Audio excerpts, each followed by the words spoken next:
हाँ तो बच्चों गुड मॉर्निंग।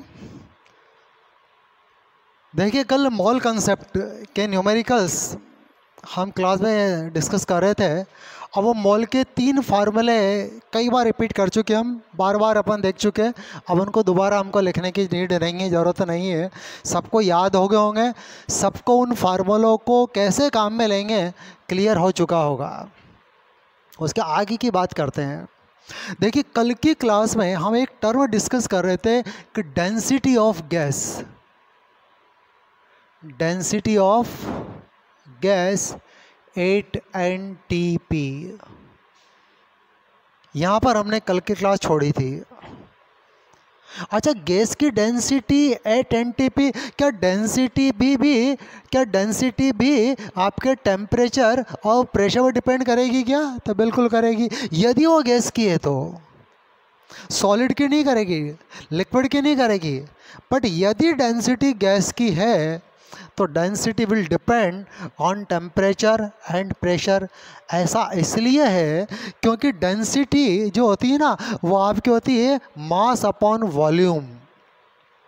डेंसिटी के नीचे वॉल्यूम की टर्म है and volume depend on temperature and pressure, because volume depend on temperature and pressure and density depend on the volume, so density also depend on the temperature and pressure। इसलिए जब भी gas की density की चर्चा होती है तो वहाँ भी साथ में टेम्परेचर और प्रेशर जरूर लिखते हैं।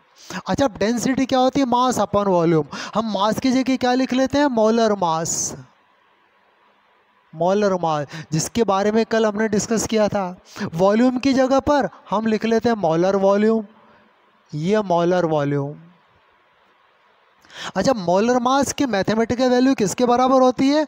मॉलिक्यूलर मास के बराबर होती है। तो यहाँ लिख लेंगे मॉलिक्यूलर मास। अच्छा, मोलर वॉल्यूम कितना होता है एनटीपी पर? 22.4। दरअसल ये एनटीपी चेंज होने पर ये 22.4 चेंज हो जाता है, इसलिए डेंसिटी भी चेंज हो जाती है। ये 22.4 तब तक है जब तक एनटीपी लिखा हुआ है। ये तो ये हो गई आपके density of gas at NTP. अब डेंसिटी का एक यूनिट भी होती है। क्या यूनिट होगी? कि जो मोलर मास होगा वो तो होगा ग्राम में, और वॉल्यूम यहाँ पर लेंगे लीटर में, तो ग्राम पर लीटर। ये कल हमने डिस्कस किया था। अब देखो इसके ऊपर भी बेस्ड आपको न्यूमेरिकल प्रॉब्लम, आपको क्वेश्चन मिलेंगे। देखो किस तरह के सवाल बनते हैं। चलो एक दो सवाल अपन आज डिस्कस करते। देखिए आप, एक छोटा सा सवाल है, एक क्वेश्चन है कि density of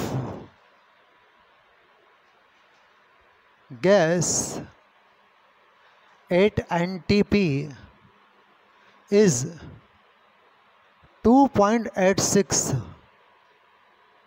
gram per litre. एक कोई भी गैस है जिसकी डेंसिटी कितनी है? 2.86 ग्राम पर लीटर है। गैस इज, आप देखिए 4 यहाँ पर ऑप्शन है। Nitric oxide, option B helium, option C carbon dioxide, option D nitrogen. अब देखिए what is given and what is to be calculated. Given is the density 2.86 gram per litre, और निकालना क्या है? इन चारों में से कौन सी गैस है पता लगाना है। अब गैस जो गिवन डेटा है उससे क्या निकालें हम ताकि गैस का पता लग जाए? तो उससे निकल जाएगा आपका मोलर मास। तो यहाँ पर देखिए डेंसिटी को मैं सिंबल देता हूँ डी। अब ये होता है आपके molar mass upon 22.4। Density given in question 2.86। Molar mass चलो हम कैलकुलेट कर लेंगे यहाँ पर। मोलर मास अपॉन 22.4, और जब क्रॉस मल्टीप्लाई करके जब मोलर मास निकालेंगे तो आएगा 44। कितना आएगा? 44 आएगा। ये अब 44 मॉलिक्यूलर मास किसका है? ज़रा देखिए, वो केवल और केवल कार्बन डाइऑक्साइड का है। तो मॉलिक्यूलर मास से हमारे पास क्या आ गया, कार्बन डाइऑक्साइड गैस आ गई। तो इस तरह के भी सवाल, इस तरह के भी न्यूमेरिकल्स फॉर्म होते हैं। आई थिंक डेटा में कोई मिस्टेक, यहाँ 36 आ गया, यहाँ पर 2.36, इसको करेक्ट कर लीजिए, 2.36 करेक्ट कर लीजिए इसको, 2.36। हाँ, तो इस तरह के न्यूमेरिकल, इस तरह के सवाल भी एग्ज़ाम में पूछे जाते हैं। चलो कुछ एक दो और क्वेश्चन अपन करके ये मॉल को यहाँ फिनिश करते फिर आगे बढ़ेंगे अपन। देखिए एक और क्वेश्चन है कि मीथेन, देखो यहाँ पर दो गैसेस हैं, मीथेन एंड हीलियम,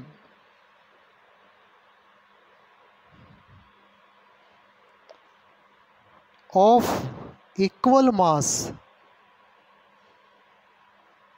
दो गैसें हैं मीथेन और हीलियम, दोनों का मास इक्वल है। यदि मीथेन 100 ग्राम है तो हीलियम भी 100 ग्राम है, दोनों का मास इक्वल है। Find ratio of volume of methane and helium. चलो देखिए, methane and helium of equal मास, भाई दोनों का मास इक्वल है। अब निकालना क्या है, दोनों के वॉल्यूम का रेशो निकालना है। अब देखो वॉल्यूम का रेशो निकालने के लिए क्या निकाले हैं, देखो वॉल्यूम मॉल के प्रोपोर्शनल होता है। यदि मॉल इंक्रीज होगा तो वॉल्यूम भी इंक्रीज होगा। कि एक मॉल का वॉल्यूम कितना था, 22.4। 2 मॉल का कितना वॉल्यूम होगा, डबल हो जाएगा। 3 मॉल का वॉल्यूम कितना हो जाएगा, ट्रिपल हो जाएगा। यानी कि जिस रेशो में मॉल इंक्रीज होते हैं उसी रेशो में वॉल्यूम भी इंक्रीज होता है। इसका कंक्लूजन क्या निकला, तो कंक्लूजन यह निकला कि जो रेशो मॉल का होगा वो रेशो आपके वॉल्यूम का होगा। यदि हम मीथेन और हीलियम के मोल का रेशो निकाल लें तो हमारे पास वॉल्यूम का भी रेशो आ जाएगा। तो देखो इसको ज़रा सोल्व करते हैं, क्योंकि जो गैस का वॉल्यूम है, volume of gas proportional to mole, भाई ये मॉल के प्रोपोर्शनल है। इसलिए देखो तो ratio of volume of methane upon volume of helium, V volume का सिंबल है और इसके नीचे लगा था CH4 जो मीथेन का सिंबल होता है। तो ऊपर क्या हो गया, वॉल्यूम ऑफ मीथेन, नीचे हो गया volume of helium. This ratio will be equal to mole of methane upon mole of helium, that's all. चलो अब इसको और आगे सॉल्व कर लेते हैं। अच्छा अब देखिए, जब आपके मोल का रेशो यहाँ पर आ गया और जब मोल का रेशो आ गया और मोल को निकालना है मास से। हाँ अब देखिए, मोल निकालने के 3 फार्मूले हमारे सामने होते हैं। एक mass upon atomic mass, number of particle upon Avogadro number और वॉल्यूम अपॉन 22.4। अब यहाँ 3 में से कौन सा फार्मूला लगेगा, अब जरा हमारी क्वेश्चन को पढ़ के देखिए कौन सा फार्मूला लगेगा। यहाँ बड़ा क्लियर लिखा हुआ है इक्वल मास, यानी कि मास गिवन है दोनों का, तो फार्मूला कैसा लगेगा, मास वाला। लेकिन इम्पोर्टेंट टू नोट, दोनों का मास इक्वल है। अब चलो मीथेन के मोल है, तो मीथेन के मोल में क्या होगा कि mass of methane upon methane का molecular mass, molecular mass of methane. ये हमने मीथेन के मोल का फार्मूला यहाँ पर लिख दिया है कि mass of methane upon molecular mass of methane.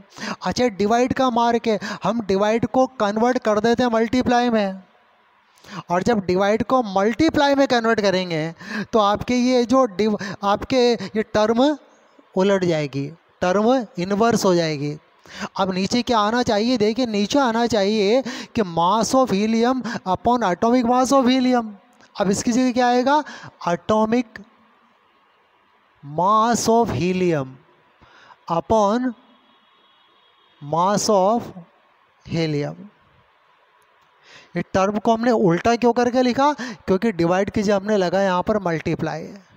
एक चीज़ और देखिए, यहाँ पर हमने लिखा मॉलिक्यूलर मास और यहाँ लिखा हमने एटॉमिक मास, क्योंकि मीथेन मॉलिक्यूल है और हीलियम एटम है। मॉलिक्यूल के लिए आएगा मॉलिक्यूलर मास और एटम के लिए आएगा atomic mass. Helium found in the form of atom but methane gas found in the form of molecule. Compound के लिए हमेशा मॉलिक्यूलर मास वाली टर्म यूज होती है और एलिमेंट के लिए एटॉमिक मास की टर्म यूज होती है। तो मीथेन के मोल क्या हो गया, मास of methane upon molecular mass of methane upon helium के मोल, तो हीलियम का मास अपॉन हीलियम का एटॉमिक मास, डिवाइड को मल्टीप्लाई में किया, टर्म को हमने उलट दिया। हमारे क्वेश्चन में एक चीज़ बड़ी क्लियर लिखी हुई है क्या इक्वल मास, दोनों का मास इक्वल है, तो क्या होगा मास ऑफ मीथेन से मास ऑफ आपके हीलियम कैंसिल हो जाएगा, क्योंकि it is given in question methane and helium of equal mass, given है क्वेश्चन में। चलो ब्रैकेट में लिख भी देते हैं, जो गिवन है लिख भी देते हैं, क्योंकि mass of helium equal to mass of methane, दोनों इक्वल है। अब इक्वल है तो कट जाएगी। अब हमारे पास क्या बचा, केवल देखिए ऊपर एटॉमिक मास ऑफ हीलियम, और हीलियम का एटॉमिक मास कितना होता है 4, नीचे मॉलिक्यूलर मास ऑफ मीथेन, और मीथेन का मॉलिक्यूलर मास कितना होता है आपके 16। तो 4 डिवाइडेड बाई 16 यानी कि 1 डिवाइडेड बाई 4। अब रेशो हमको निकालना है, किसका ratio, volume of methane ratio volume of helium. This term will be equal to 1:4 और यही हमारा आंसर है। क्लियर हो गया, चलो इसको नोट कर लीजिए। फिर अगला एक डिफरेंट टर्म पर आते हैं इसके बाद। हाँ तो देखिए बच्चों, एक क्वेश्चन आपके सामने है कि 10 मोल ऑफ अमोनिया, अमोनिया के 10 मोल है, and 5 mole of sulphuric acid. अब सवाल का अगला हिस्सा देखिए, if all hydrogen atoms are removed, यानी कि सारी हाइड्रोजन को हमने इससे क्या क्या अलग कर लिया, अमोनिया के हाइड्रोजन को अलग कर लिया और एसिड के हाइड्रोजन को भी हमने अलग कर लिया। What will be total number of hydrogen atoms, कुल कितने हाइड्रोजन के एटम होंगे, ये हमारा क्वेश्चन है। अब देखिए पहले लेते हैं अमोनिया को, ये अमोनिया, हम अमोनिया के मॉलिक्यूल को ब्रेक कर देते हैं और इसके सारे एटम्स को अलग अलग कर देते हैं। तो in the single molecule of ammonia there is 1 atom of nitrogen and 3 atom of hydrogen. Is it clear? If we have 1 mole of ammonia, then in the 1 mole of ammonia, hydrogen के कितने मोल होंगे, 3 मोल of hydrogen atoms. कल परसों देखा था ना class अपन है, बिल्कुल उसी तरीके से कि अमोनिया के 1 मोल में हाइड्रोजन एटम के कितने मोल होंगे, 3 एटम्स। बट हमारे क्वेश्चन में अमोनिया के कितने मोल है, 10 मोल है। If we have 10 mole of ammonia, तो हाइड्रोजन एटम के कितने मोल होंगे, 30 मोल। ये अमोनिया से मिलने वाले हाइड्रोजन एटम के मोल आ गए। यही ट्रीटमेंट हम सल्फ्यूरिक एसिड के साथ करेंगे। अब now sulphuric acid, sulphuric acid के मॉलिक्यूल को इसके एटम्स में ब्रेक कर देते हैं। तो एक मॉलिक्यूल में हाइड्रोजन के 2 एटम्स हैं, सल्फर का 1 एटम है और ऑक्सीजन के 4 एटम्स है। अब देखिए यदि सल्फ्यूरिक एसिड का 1 मोल है तो हाइड्रोजन एटम के कितने मोल होंगे, 2 मोल। बट हमारे क्वेश्चन में सल्फ्यूरिक एसिड के कितने मोल है, 5 मोल है। यदि 5 मोल सल्फ्यूरिक एसिड लेते हैं हम तो हाइड्रोजन एटम के कितने होंगे, 5 × 2 यानी कि 10 मोल। एक ये डेटा हमारे काम का है। तो हाइड्रोजन एटम के 30 मोल तो अमोनिया से मिल रहे हैं और 10 मोल सल्फ्यूरिक एसिड से मिल रहे हैं। तो टोटल आप देखो, total mole of hydrogen atoms तो 30 mole come from ammonia, 10 mole from sulphuric acid, total number of mole will be 40 mole. अब आगे ज़रा देखें, यहाँ पर हाइड्रोजन की टोटल मोल 40 आ गए। अब number of atoms of hydrogen, number of atoms of hydrogen ज़रा निकाल लेते हैं। अब हाइड्रोजन के एटम का नंबर कैसे निकलेगा, ध्यान दीजिए। हाँ, तो देखिए number of atom of hydrogen. अब भाई नंबर ऑफ एटम मॉल के फार्मूले से निकलेगा। कैसे निकालें, मॉल इंटू एवोगैड्रो नंबर।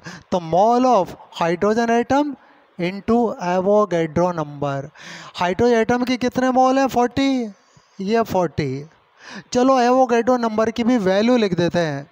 अब मैं वैल्यू को शॉर्ट में लिख रहा हूँ, 6 × 10⁻23। ध्यान देना, हमारे पास कंपटीशन में टाइम नहीं होता। Time is very important in competitive examination, ठीक है ना। आपको सारी की सारी कैलकुलेशन, सारा न्यूमेरिकल खुद ऐसे करना है ताकि कम से कम टाइम में वो सॉल्व हो जाए, क्योंकि हमको एक क्वेश्चन को 1 मिनट मिलता है बस। उसमें क्वेश्चन पढ़ना भी होता है और सॉल्व भी करना होता है। इसलिए मैंने Na की वैल्यू तो वैसे ये होती है कि 6.022 × 10⁻23। अब ये मल्टीप्लाई करना बड़ा है, इसका मतलब टाइम कंज्यूमिंग प्रोसीजर है। इसलिए आगे भी हम न्यूमेरिकल में बस इसी को काम में लेंगे, 6 × अप्रॉक्सीमेटली, ठीक है ना। वो ठीक है, आंसर देख के अंदाज़ हो जाएगा कौन सा करेक्ट होगा, ठीक है। तो इसको मल्टीप्लाई कर लेते हैं। तो 6 4 ये आपके 240 × 10⁻23 और ये 2.4 × 10⁻25 एटम्स, ये हमारा आंसर है। तो ये था आपके जो मॉल के हमने 3 अलग अलग फार्मूले डिस्कस किए थे, उनको कुछ इस तरीके से हम अप्लाई कर सकते हैं। और इसके बाद यहीं पर इसको क्लोज करते हैं। जब आप NCERT के या आपके शीट के सवाल सोल्व करेंगे, मैक्सिमम क्वेश्चन हो जाएंगे। कुछ एक आध अटके तो आप डिस्कस कर लीजिए, पूछ लीजिए, ठीक है ना। अब एक नई टर्म आगे अपन डिस्कस करेंगे, एक बिल्कुल नई टर्म, एक बिल्कुल नया कंसेप्ट हम आगे यहाँ पर स्टार्ट करने वाले हैं, क्योंकि चैप्टर को हमें आगे बढ़ाना है।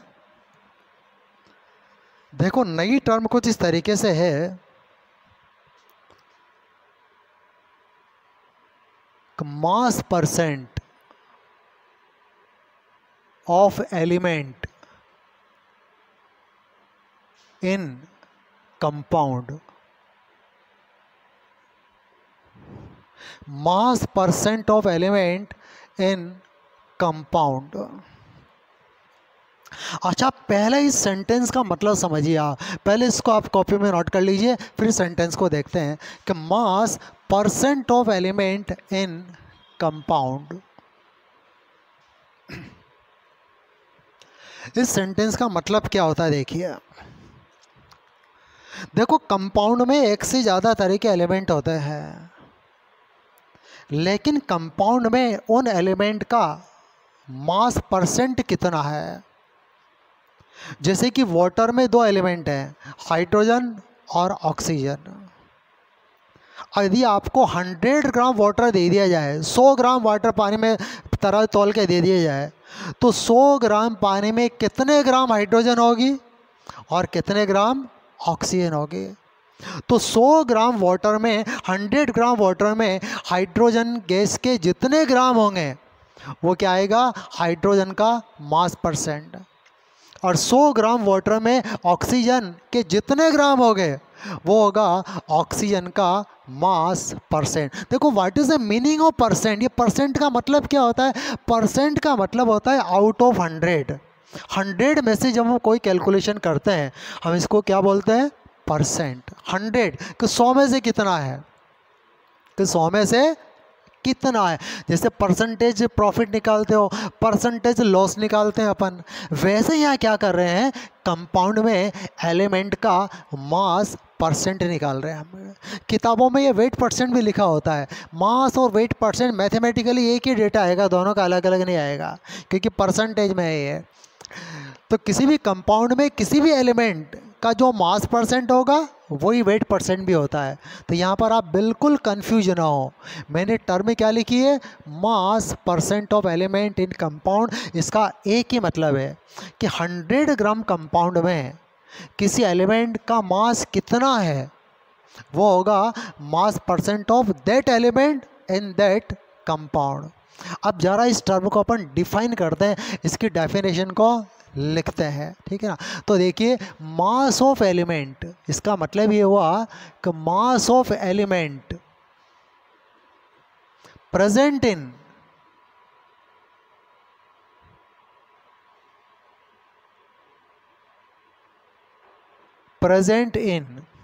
या हम यूँ लिख देते हैं कि मास ऑफ एलिमेंट इन ग्राम। लेकिन ध्यान रखिए ग्राम में कोई फिक्स नहीं है, किलोग्राम में भी हो सकता है, टन में भी हो सकता है। मैंने एक ग्राम एक यूनिट लिख दी यहाँ पर, ठीक है ना। Mass of element in gram present in 100 gram of compound, 100 gram of compound, ये है मास percent of element in compound का मीनिंग। का मास ऑफ एलिमेंट इन ग्राम, अब जरा ग्राम वर्ड पर फोकस कीजिए, present in 100 gram of compound. Water का example लिया मैंने कि वाटर दो एलिमेंट से मिलकर बना है, हाइड्रोजन और ऑक्सीजन से। अब यदि 100 ग्राम पानी ले लें और देखें कि 100 ग्राम पानी में कितने हाइड्रोजन है, तो हाइड्रोजन का मास परसेंट हो गया।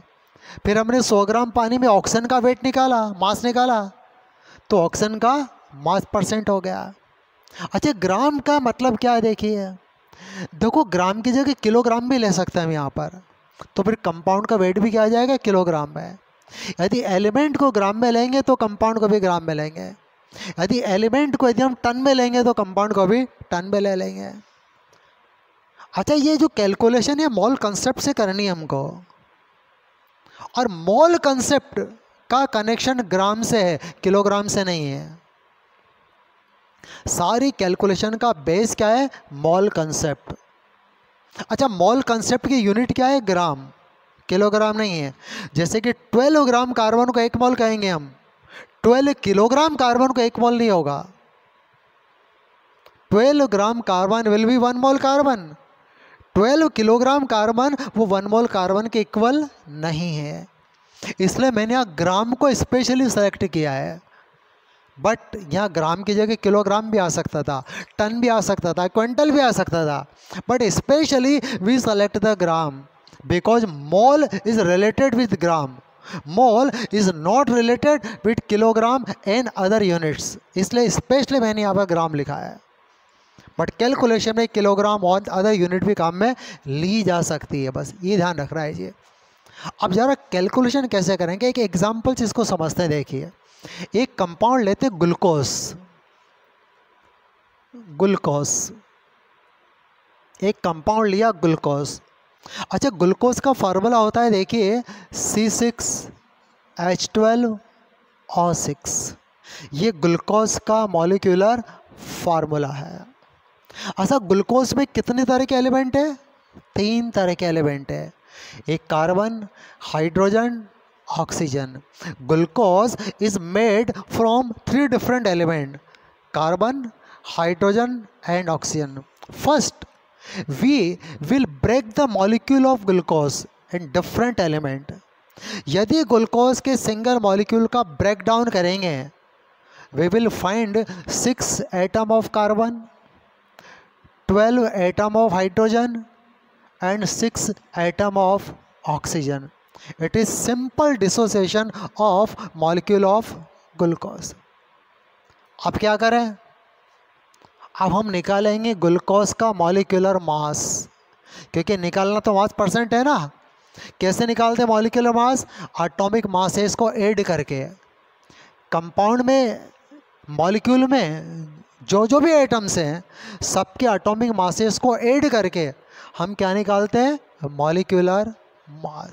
अच्छा ग्लूकोज के सिंगल मॉलिक्यूल में देखिए 6 एटम तो कार्बन के हैं और कार्बन का एटॉमिक मास कितना है 12। 6 इंटू 12, तो टोटल कितना आएगा मास? 72 ग्राम। 72 आया, अभी ग्राम वाम नहीं लगा रहा है, केवल 72। ठीक।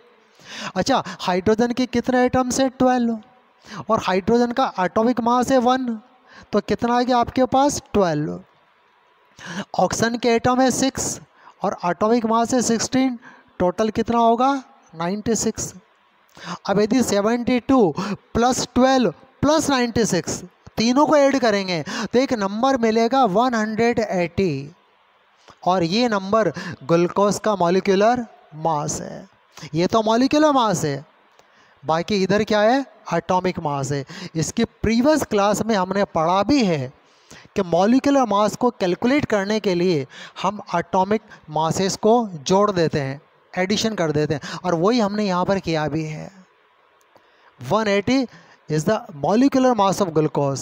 इस 180 में कार्बन का कंट्रीब्यूशन 72 का है, हाइड्रोजन का कंट्रीब्यूशन 12 का है, और ऑक्सीजन का कंट्रीब्यूशन 96 का है। ये बड़ा काम का डेटा हमारे पास है। देखिए ये वाला डेटा 180, चलो लाइन कंफ्यूज करेगी, ये हटा देता हूँ मैं लाइन को। 72, 12 और 96। देखो इस डेटा का ये भी मतलब होता है कि यदि हम 180 ग्राम ग्लूकोज लें, ध्यान देना अगली लाइन बड़ी इंपॉर्टेंट होने वाली है, यदि हम तराजू में तोल के 180 ग्राम ग्लूकोज लें, 180 ग्राम ग्लूकोज लें, और उस ग्लूकोज की सारे कार्बन को अलग करके निकाल दें, तो कार्बन का मास कितना आएगा? 72 ग्राम। हाइड्रोजन का मास आएगा 12 ग्राम, ऑक्सीजन का मास आएगा 96 ग्राम। ये इंपॉर्टेंस ही है मॉलिक्यूलर मास और एटॉमिक मास की।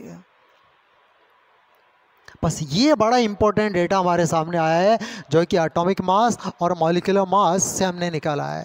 If we take 180 gram glucose by weight, तो in the 180 gram glucose 72 gram carbon will be present, 12 gram hydrogen present and 96 gram oxygen present. यानी कि 180 ग्राम के अंदर कार्बन, हाइड्रोजन, ऑक्सीजन का मास आ गया।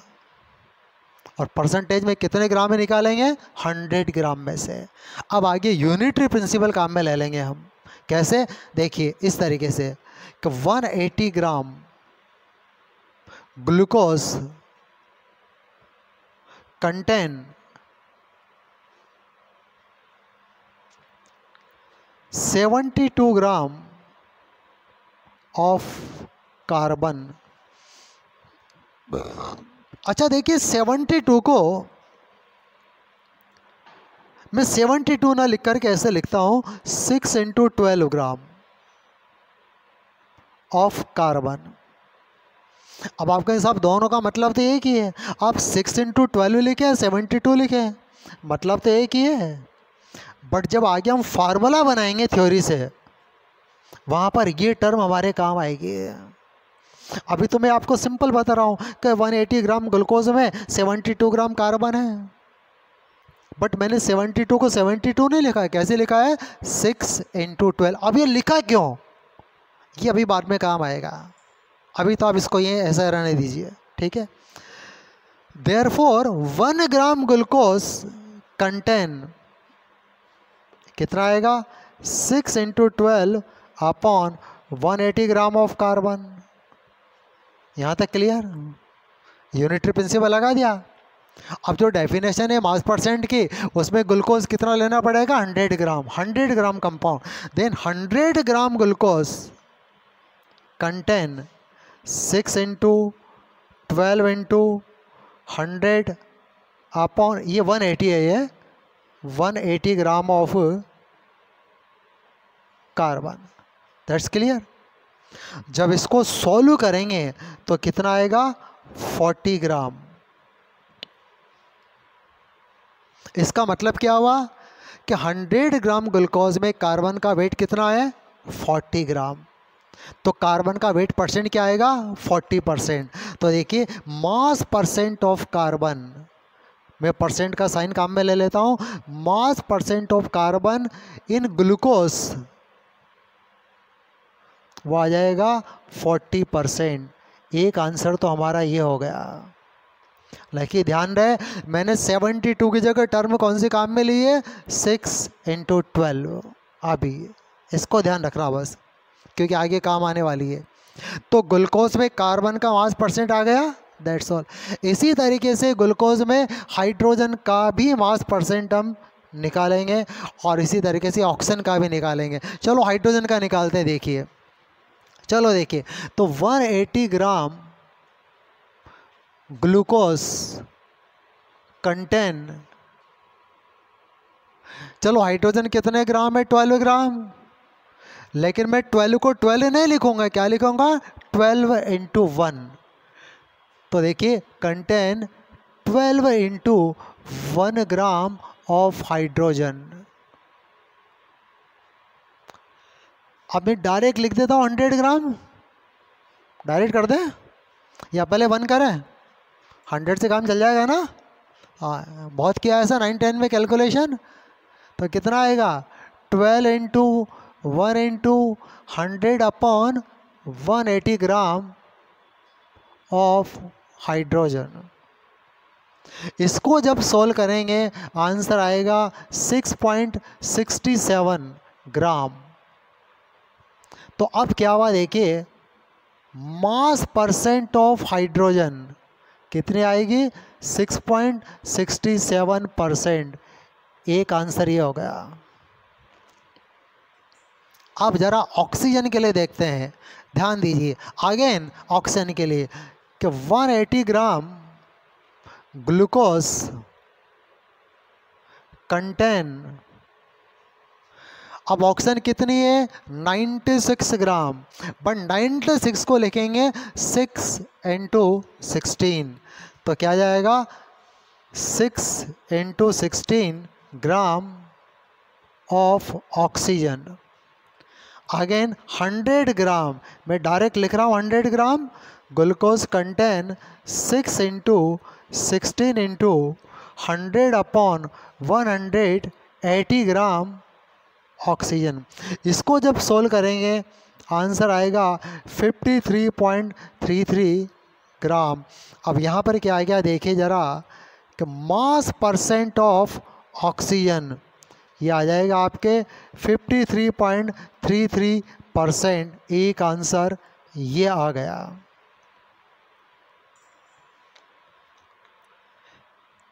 तो कंपाउंड में एलिमेंट का मास परसेंट निकालने का थ्योरेटिकल तरीका तो ये है, लेकिन हमको एग्जाम में ये थ्योरेटिकल लंबा वाला तरीका नहीं चाहिए। हमको चाहिए शॉर्ट मेथड। अब शॉर्ट के लिए क्या काम में लेंगे, फार्मूला। फार्मूला कैसे बनता है, थ्योरी से फार्मूला। देखो फार्मूला आसमान से नहीं टपकता कभी भी, फार्मूला डेफिनेशन में छुपा हुआ रहता है, बस उसको निकालना होता है। उस फार्मूले को निकालने के लिए हमने कुछ इसमें कलाकारी की है। और कलाकारी क्या की है कि 72 को 6 × 12 लिखा है। अब ज़रा फार्मूला निकालते हैं, देखिए। अब ज़रा ये जो टर्म है इस पर फोकस कीजिए आप। कार्बन के लिए, हाइड्रोजन के लिए इस टर्म पर हम ज़रा फोकस करते हैं, और ऑक्सीजन के लिए ये वाली टर्म। यदि तीनों को एक रिलेटेड करें तो एक बड़ा आसान सा फार्मूला आ जाता है। फार्मूला इस तरीके से आएगा, देखिए, कि mass percent of element equal to, अब देखो यहाँ पर 6 क्या है, 6 नंबर ऑफ कार्बन एटम। यहाँ पर ये 12 क्या है, number of hydrogen atom. Glucose के एक मॉलिक्यूल में हाइड्रोजन एटम का नंबर वो कितना है, 12। अच्छा ये 16, ये 6 क्या है, नंबर ऑफ ऑक्सीजन एटम, यानी कि ग्लूकोज के एक मॉलिक्यूल में ऑक्सीजन एटम का नंबर। अब फार्मूले का पहला स्टेप क्या आनी चाहिए, number of atoms, number of atoms. तो यहाँ पर क्या लिख देंगे हम, देखिए, नंबर ऑफ एटम्स। मतलब फार्मूला बना रहे हैं हम इसको देख करके, इसको देख करके। आगे ज़रा देखिए। अच्छा यहाँ पर ये 12 क्या है, कार्बन का एटॉमिक मास, यहाँ ये 1 क्या है, हाइड्रोजन का एटॉमिक मास, यहाँ ये 16 क्या है, ऑक्सीजन का एटॉमिक मास। तो नंबर ऑफ एटम के आगे क्या टर्म आएगी, एटॉमिक मास। जिस एटम के नंबर होंगे उसी का एटॉमिक मास होगा, जिस एलिमेंट का मास परसेंट निकालेंगे उसी के नंबर ऑफ एटम उसी का एटॉमिक मास। अब इसके आगे क्या होगा जरा देखिए, यहाँ क्या है 100, यहाँ भी तीसरी टर्म 100 है, यहाँ भी 100 है, तो आप इनटू करके यहाँ भी 100 कर दीजिए अपॉन। अब जरा नीचे क्या है 180, 180 क्या है, ग्लूकोज का मॉलिक्यूलर मास, यहाँ भी 180, यहाँ भी 180, यहाँ भी 180, तो नीचे क्या आएगा, मॉलिक्यूलर मास। तो एक बड़ा आसान सा फार्मूला आपके सामने निकल करके आ जाता है कि mass percent of elements equal to number of atoms into atomic mass into 100 upon molecular mass. अब देखो एग्जाम में सवाल किस तरीके के आते हैं। देखो सवाल हमेशा ऐसा नहीं आएगा कि एलिमेंट का मास परसेंट निकालो। देखो इस पूरे फार्मूले के अंदर क्या है, देखिए नंबर ऑफ एटम भी है, मॉलिक्यूलर मास भी है, वेट परसेंट भी है। तो कभी एग्जाम में क्या पूछेगा, वो नंबर ऑफ एटम पूछेगा, मास परसेंट दे देगा, मॉलिक्यूलर मास गिवन होगा, एटॉमिक मास भी गिवन होगा, और क्या पूछा जाएगा, नंबर ऑफ एटम्स। कुछ सवाल ऐसे होंगे जिसमें एलिमेंट का मास परसेंट पूछा जाएगा, बाकी टर्म में क्वेश्चन में गिवन होगी। कुछ सवाल ऐसे होंगे जिसमें एटॉमिक मास पूछा जाएगा, बाकी सारी टर्म गिवन होगी। तो 3-4 तरह के न्यूमेरिकल इस एक फार्मूले पर बेस्ड बनते हैं, और वो हर तरीके का सवाल इसी एक फार्मूले से हो जाता है। और एग्जामिनेशन में लगभग हर साल नीट के एग्ज़ाम में ऐसा सवाल ज़रूर आता है जिसमें ये फार्मूला काम आता है। लगभग हर साल ऐसा न्यूमेरिकल नीट में, स्पेशली नीट में। एडवांस में सवाल डिफ़िकल्ट आते हैं, एडवांस में इतना आसान नहीं आएगा, एडवांस में कुछ भी बहुत डिफ़िकल्ट आता है वहाँ पर। मेंस में और नीट में तो लगभग एक जैसे आते हैं, बट एडवांस में आईआईटी में लेवल थोड़ा हाई होता है। अभी उसकी बात नहीं कर रहे, मैं बात नीट और मेंस की कर रहा हूँ, क्योंकि नीट में केमिस्ट्री से 45 क्वेश्चन आते हैं, नंबर ऑफ़ क्वेश्चन काफ़ी ज़्यादा आते हैं, 1-2 सवाल तो मॉल से आते हैं, और लगभग हर साल एक आध सवाल आपको ऐसा ज़रूर मिलेगा जिसमें इस फार्मूले को अप्लाई किया रहेगा। किसी में वेट परसेंट निकालना रहेगा, किसी में नंबर ऑफ एटम पूछा जाएगा, किसी में एटॉमिक मास और किसी में मॉलिक्यूलर मास। तो ये था आपका मास परसेंट ऑफ एलिमेंट, ठीक है ना। आई थिंक आपके क्लियर हो गया होगा। अब कल की क्लास में हम इस फार्मूले को अप्लाई करते हुए सवाल न्यूमेरिकल सॉल्व करेंगे, 2-4 तरह के सवाल करेंगे। और भी कोई किसी को डाउट हो, किसी को कोई प्रॉब्लम हो, तो ये मेरा नंबर है यहाँ पर 9214422922। कोई भी डाउट हो डायरेक्ट फ़ोन करके पूछ सकता है, व्हाट्सएप पर प्रॉब्लम पूछ सकता है, और यहाँ भी पर्सनल कांटेक्ट करके भी अपने डाउट्स आप लोग क्लियर कर सकते हैं, ठीक है ना। ये बात चलो ठीक है।